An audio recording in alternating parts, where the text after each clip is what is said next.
समझकर ही हुआ हूँ मौज दरिया का हरीफ, वरना मैं भी जानता हूँ आफियत साहिल में है।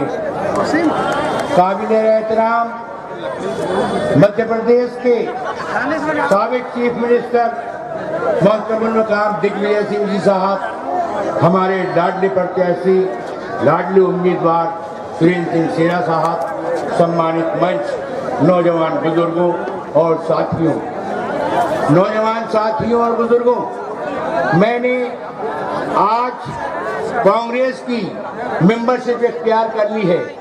मुसलसल 35 से 36 साल तक भारतीय जनता पार्टी में रहकर मैंने आपके गम गुस्से का शिकार भी हुआ और आपने मुझे मोहब्बतों से नवाजा भी। इसके लिए मैं आपका बेइंतहा शुक्रगुजार हूँ। लेकिन भारतीय जनता पार्टी को छोड़ने के बाद मुझे बेइंतहा इत्मीनान है। मैंने एनआरसी के ज़माने में अपनी सलाए एहतजाज बुलंद किया और उसके बाद मैंने पार्टी को अलविदा कहा। तब से लेकर आज तक मुझे इस बात का इत्मीनान है कि इंशाअल्लाह ताला मेरा अपना खात्मा ईमान पर होगा। इसलिए खुद अपनी मुझसे पार्टी छोड़वाती है। नौजवान साथियों बुजुर्गों, आज हम आपके बीच में, आपकी अदालत में अपनी बात को रखने के लिए आए हैं। हम आपसे इस बात की गुजारिश करने आए हैं कि 17 तारीख को होने वाले चुनाव में आप 3 नंबर का बटन दबाकर मैं सुरेंद्र सिंह शेरा को भारी मतों से कामयाब बनाएंगे।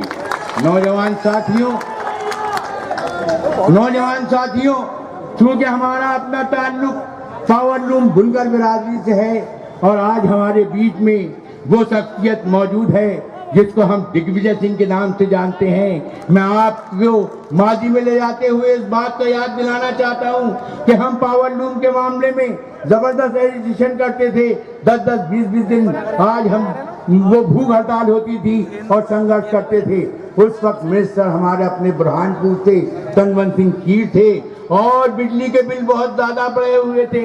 इसलिए हमने इस बात का मुतालबा किया था कि आप जो है हमें बिजली के बिलों में सब्सिडी दिलाइए, तो हम इकबाल चौक के अंदर आपका इस्तेकबाल करेंगे। तनवंत सिंह कीर ने, भाई तनवंत सिंह कीर ने माननीय मुख्यमंत्री काबिल एहतमाद मिनिस्टर हमारे अपने दिग्विजय सिंह साहब से गुजारिश की और उन्होंने सब्सिडी दी। जब से लेकर वो सब्सिडी का सिलसिला आज तक जारी है। मुझे पता नहीं कि हुकूमत मध्य प्रदेश के मौजूदा सीएम ने हमारी अपनी सब्सिडी कितनी बढ़ाई और कितनी कम की, ये बात भी आज तक कोई जानने के लिए तैयार नहीं है। इसलिए आज वो शख्स हमारे बीच में मौजूद है जिसके आदेश पर हमें सब्सिडी दी गई थी। आज मैं उनका शुक्रिया अदा करता हूं। उस जमाने में हमने तनवंत सिंह कीर साहब का अभिनंदन करते हुए शुक्रिया अदा किया था। नौजवान साथियों, आज ये कहा जा रहा है कि शेरा ने ये नहीं किया, शेरा ने वो नहीं किया, शेरा कांग्रेस के पास चला गया। मैं बहुत एतमाद के साथ कह रहा हूं कि शेरा के डीएनए में जो है वो कांग्रेस का खून है, उसका डीएनए कांग्रेस की है।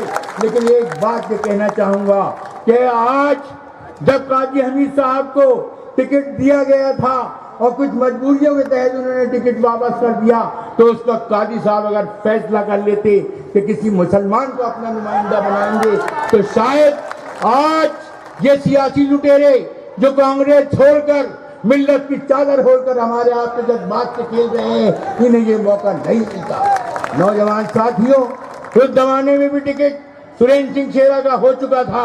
मैं बहुत मजबूती के, बड़े एतमाद के साथ की बात आपके सामने कह रहा हूं कि उस वक्त उनका टिकट हो चुका था, लेकिन अरुण यादव के इशारे पर वो टिकट काट दिया गया और रविंद्र महाजन को जो है अपना नुमाइंदा बनाया गया। ये साजिशें उस वक्त से आज तक चली आ रही हैं। मैं आपसे पूछना चाहूंगा कि ये कहना कि ये कांग्रेसी नहीं है, ये निर्दलीय विधायक है, निर्दलीय विधायक होते हुए भी इसने कांग्रेस पार्टी की हर पॉलिसी के साथ खड़ा रहा और बीजेपी अगर खरीदना चाहती, माधवराव सिंधिया के इशारे पे जो विधायक बिके उनकी सफ में ये खड़ा हो जाता।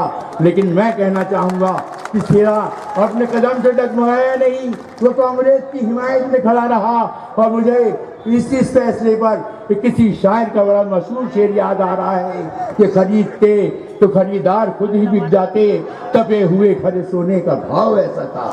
नौजवान साथियों, हमारा अपना शहर एक गंगा जमुनी तहजीब का की अलामत है, उसकी अपनी निशानदेही रखता है। आप लोग याद रखिए कि आज हम ताने और बाने में घिरे हुए हैं।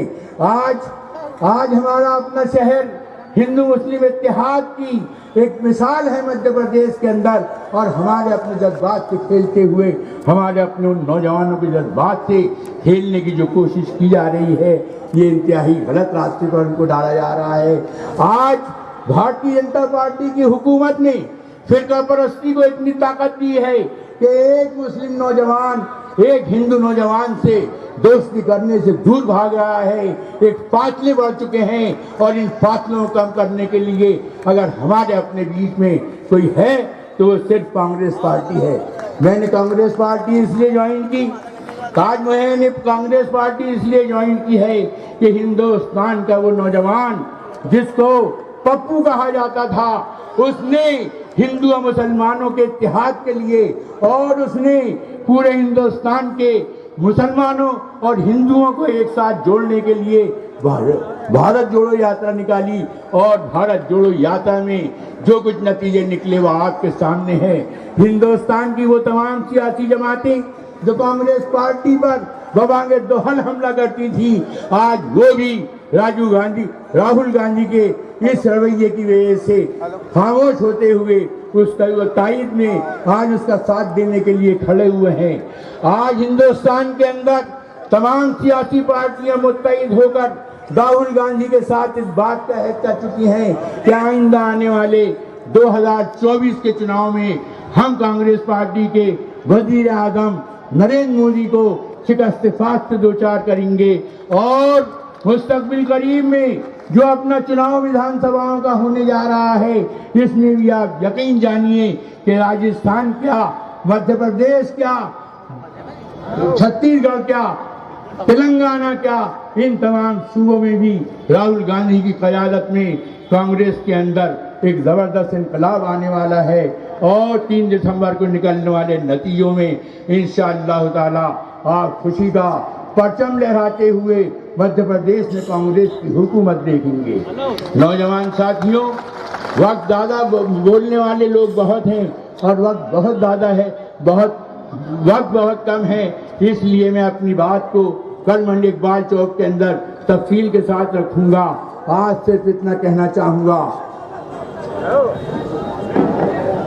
मेरे भाई, मैं आपसे हेलो,